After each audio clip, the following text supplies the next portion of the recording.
welcome back to another video. So today in this video I have Flora and we are going to be using Prismacolors. I wanted to continue with the little fairy house page that I've been working on in this book. I've done quite a few videos on that page already and I will have them in a playlist. So I wanted to continue with the page and just kind of share my thought process as I go through and kind of create a plan for the rest of the page. We do need to work a little bit more on creating a little bit of balance, so we're going to talk a little bit about that. But I feel like it really does help if you hear another colorist kind of talk their way through as they plan out what they're going to do on their coloring page. And of course, I'm also going to share some little tips and tricks along the way. If you check the description box down below, I will have links down there for everything that you see in this video, as well as my email list, my Facebook group, my Etsy shop, and my Patreon if you'd like to support me there. I am also teaching coloring classes if you are interested in doing some coloring classes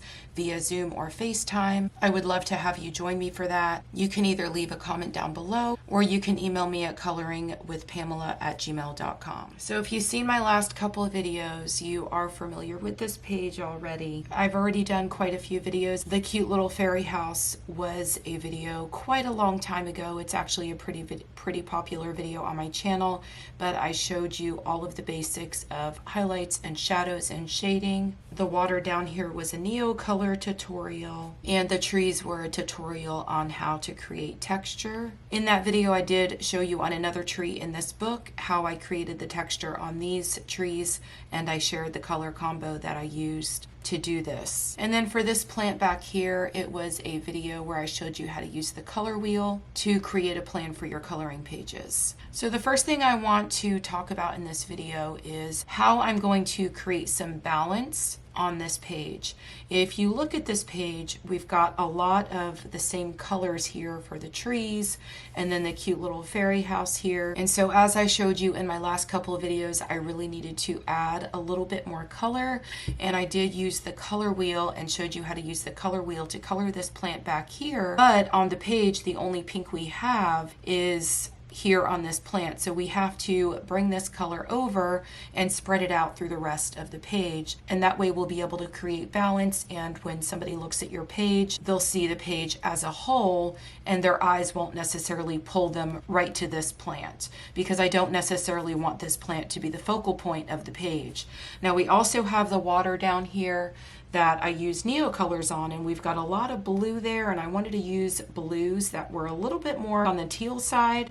And I think I accomplished that just because I wanted to add a little bit of brightness to the page with all of the brown and everything we have going on here. So I'm also going to have to bring some of the blues from here to the rest of the page to balance that color out as well. So the first thing I think I'm going to do is I'm going to take the colors that I used here on this plant, and I think I want to use them on these here. And then I'm not sure yet what I'm going to do with all of these flowers here, but whatever color I use for these flowers, I'm going to bring it over to these flowers. So the colors that I used to color this plant over here were the mulberry, the dahlia purple, the processed red, and then I believe I used the pink rose. So I don't want this video to go on too long, and I want to be able to color a couple things and share my thought process along the way. So I'm going to color this in, and I'm going to do a split of music and a little bit of commentary just so you know what I'm doing if you're following along on this page. Okay, so I went back and I looked at the video where I colored this,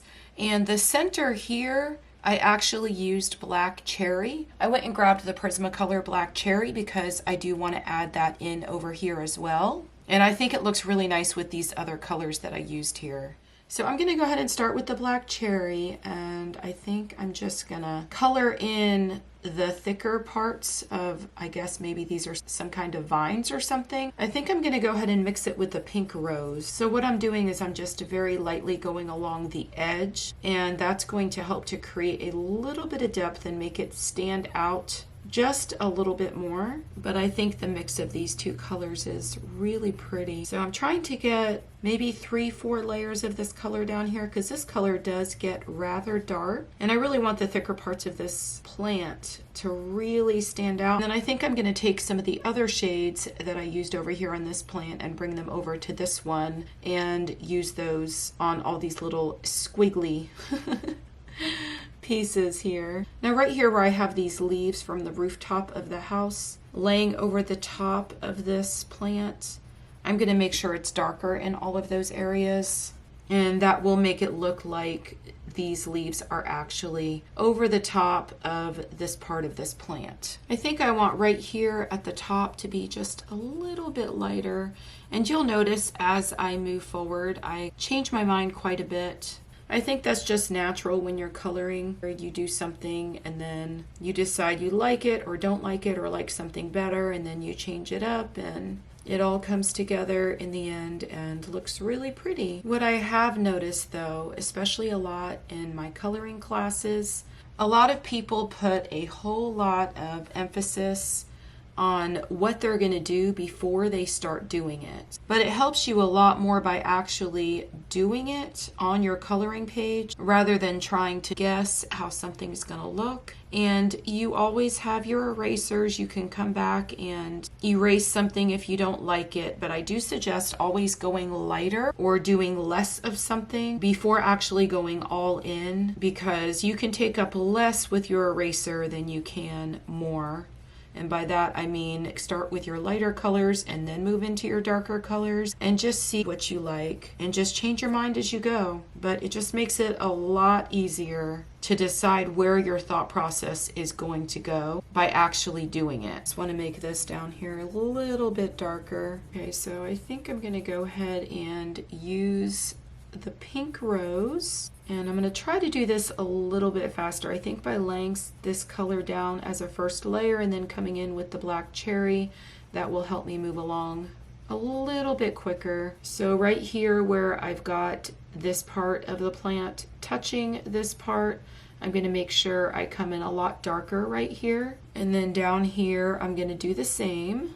And then just like I did on the other one, I'm just going to line the edges here to make them stand out just a little bit more.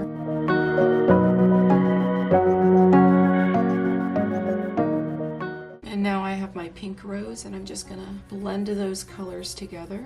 And then again here, just like I did on the others, I'm gonna add the black cherry where this part of the plant is touching this part, and then also at the very tip of this part of the plant.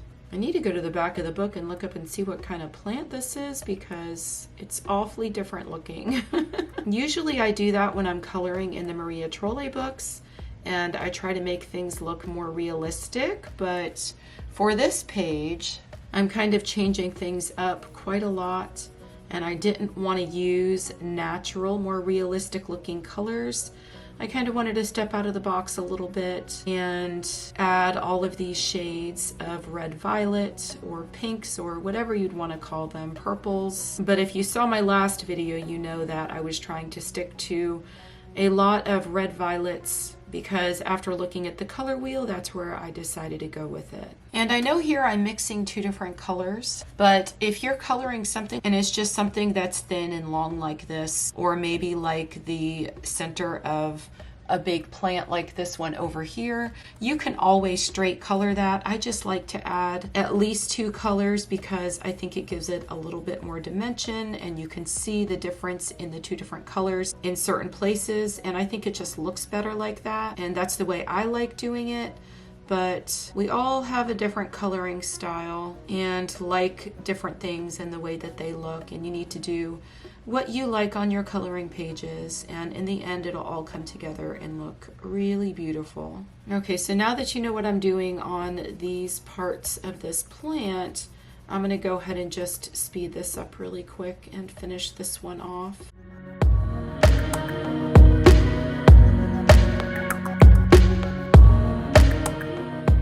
Okay, so now I need to kind of decide what I'm going to do for these other squiggly little parts that are hanging out here.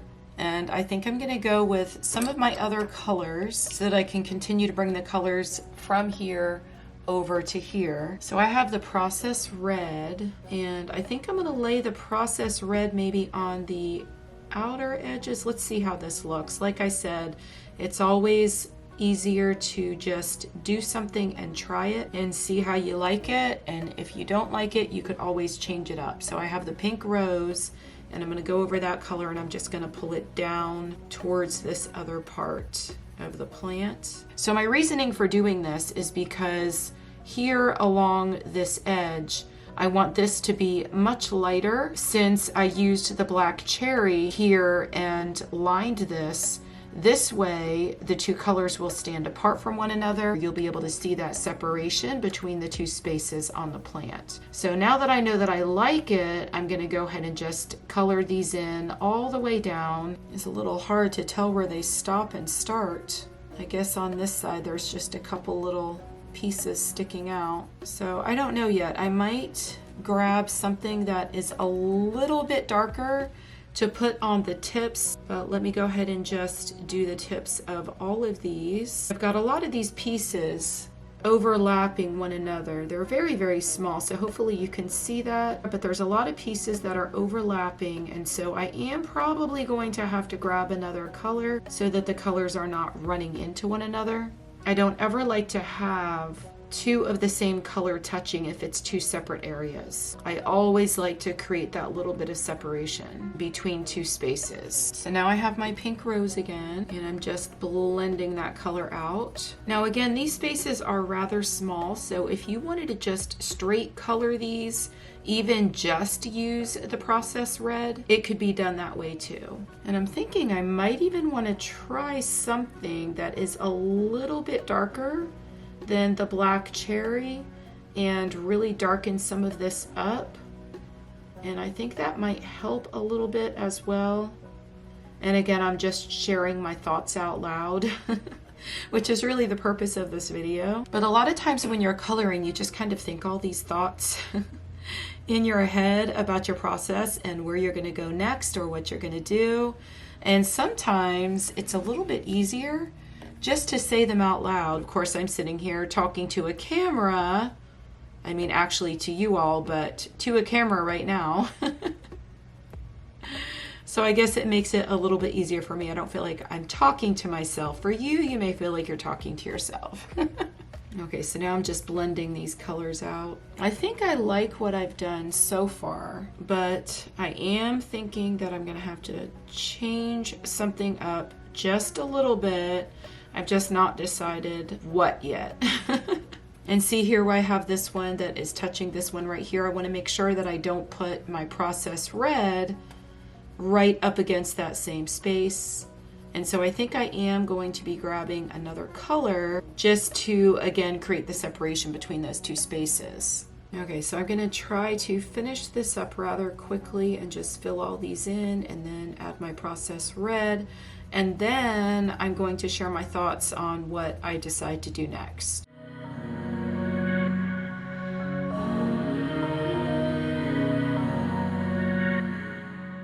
Okay, so I grabbed the Dahlia purple and I think I'm going to add just a little bit to the tips of each one of these just to darken it up.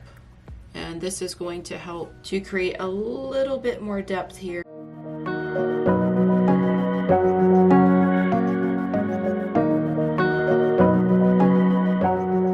Okay, so I grabbed my Prismacolor swatch chart and here is the black cherry, and I wanted to be able to line these areas a little bit more and create a little bit more depth. So I think I want to go a little bit darker, and so we're going to have to go really dark to do this, and my eyes are going directly to this black grape right here, which is a super dark purple, very close to even black. So I think I'm going to use it very, very lightly and just intensify some of those areas and create a little bit more depth. Okay, so I'm going to use the black grape and I'm just going to go over some of these areas here, and I'm just going to add a little bit all throughout on this part of the plant here as well as on some of these. But look how dark that is.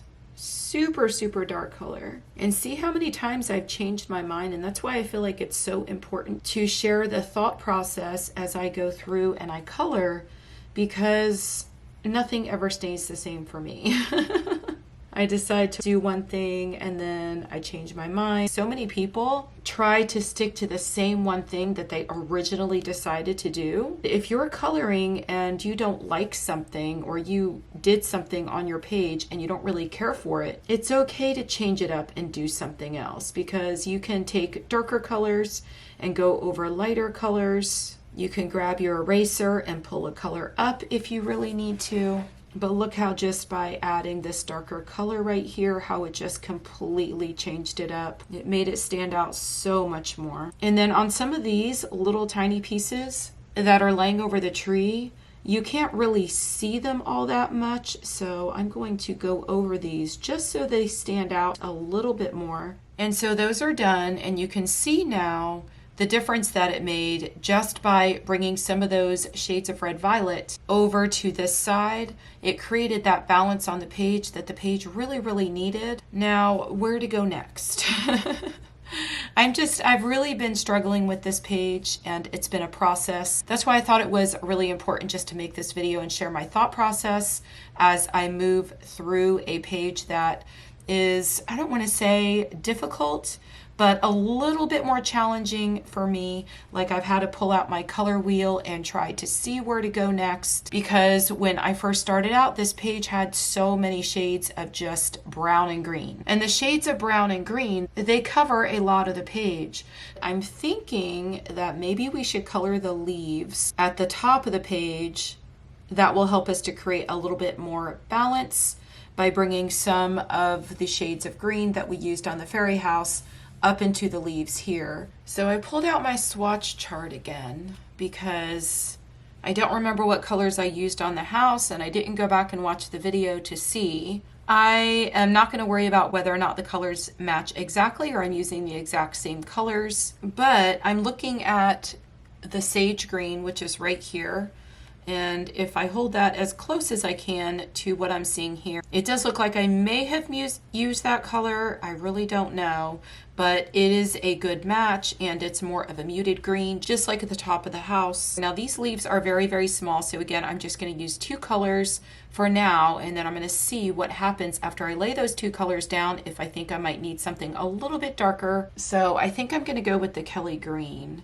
So I've got the Kelly green and the pale sage, and I'm just going to start with those, and I'm going to see where this goes. And then I'll decide if I need to use something else. Like I said, just pick a couple of colors and start, because you're not going to be able to tell if you're going to like the outcome unless you actually just do it. So I've been trying to get a lot better with that as well. I used to sit there and contemplate over and over about what I was going to do and what I was going to do next, and which colors I was going to use. And then I realized that if I just pick some colors and I start, it will really help my thought process, and it will sort of lead me in the direction of where to go next. But these should be a pretty quick color to color all of these little tiny leaves. They're so small. If you're coloring this and following along, if you wanted to just straight color these, you could do that as well, because they are so super tiny. But on some of these that are laying over one another,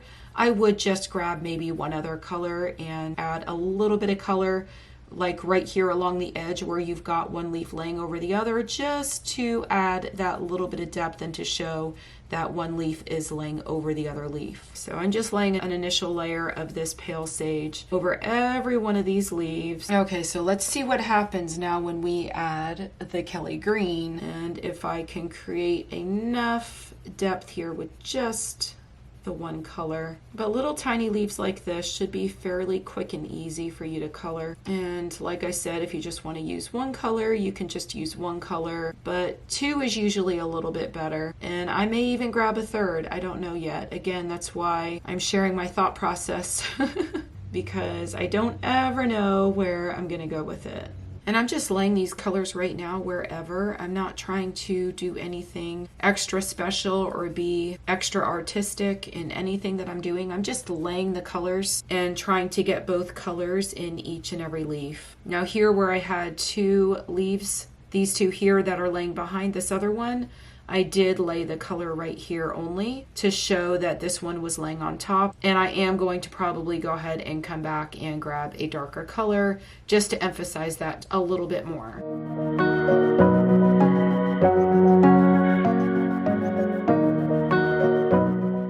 So I think I actually did a pretty good job matching up the colors, because I think I did use those two colors here in the leaves on the top of this house. But I'd have to go back and look. But we don't have to make those leaves look exactly the same. I am going to change them up a little bit now that I've got some of the colors that are in the top of the house. I think that I want to change it up a little bit and use a little bit of a different green and make these leaves stand out just a little bit more. But I'm looking at the dark green here, but I think that'll change it up a little bit using a green that has a little bit of a different undertone. Okay, so I've got my dark green and I did have to sharpen it so that I've got a pretty sharp tip on it, because these leaves are so super tiny. And I just want to add a little pop of this darkest color in each one of them. But like I said, this dark green has a little bit of a different undertone than some of the other greens I was using. So it's going to change it up quite a bit. Now after I add this color, I am going to have to come back with the other colors and add more layers. But I mainly want to use this color where I have a leaf laying over another leaf to really be able to emphasize that. But I think adding a green that has a bit of a different undertone really helped, and it brings a little bit more to the page. We're still adding that balance by bringing the greens to another area of the page, but the greens look just a little bit different. And then these that are laying over the tree, I want to make sure these really stand out a lot more, so I'm going to sort of line over the edges. And again, here I have one that is very, very tiny and it's just laying behind this other leaf. So I'm just going to come in there and just pretty much straight color that. And I went a little bit lighter and a little bit darker and kind of changed up the value of the colors so that it still looks like I used two colors when I just used one. I feel like this color made a huge difference though.